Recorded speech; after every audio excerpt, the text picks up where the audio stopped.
When working with HTML, there's going to come a time that you want to add some line breaks without actually wrapping things in new paragraph or heading tags or a block level tag.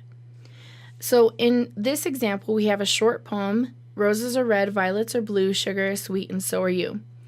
With this small poem, when we look at it in the live preview in the browser, by just wrapping it in one paragraph tag, notice that it didn't respect the line breaks that you created in code.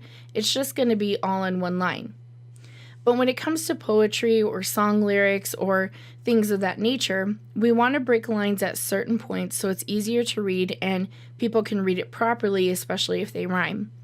So we need to actually have these lines break at this point. What you might be tempted to do is, instead of actually wrapping everything in one paragraph tag, you might be tempted to actually wrap everything or each line in its own paragraph tag. It's not a bad idea because it will actually put each line by itself. The problem is that it adds these gaps between, and by doing so, it makes it look like this poem doesn't actually go together. So in this instance, what we're going to do is we're going to have the whole poem wrapped in a paragraph tag. Now, after we've done that in our code, at the end of each line, we can add a break tag.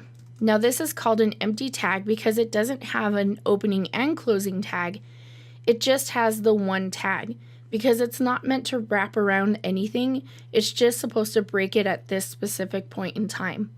So you don't need opening and closing, but you do need the space, the closing forward slash, and then the closing angle bracket.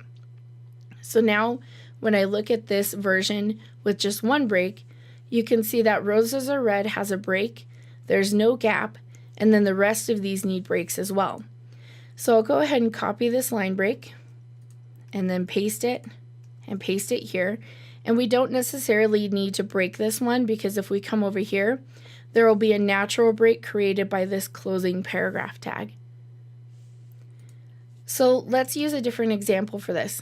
Let's say I wanted to use the address tag and I wanted to put, let's say, Morgan Community College, 920 Barlow Road, Fort Morgan, Colorado, and then close that address tag.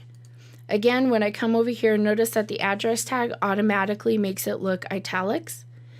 But again, we need to see this a specific way with specific line breaks. So we're going to come and paste these line break tags. And there we go. That looks like a proper address. Use line breaks to create breaks in lines or spaces or to format it the way you want it to look without creating unnecessary gaps. You can do this even in the middle of things. For instance, let's say I wanted my heading to read poems and then on the next line and poets. What I would do for this is I would just create a break right here. And I don't even have to hit enter or return to put this part of the heading on its own line. Just by having that break in there, now when I come over here, we see our heading on two different lines.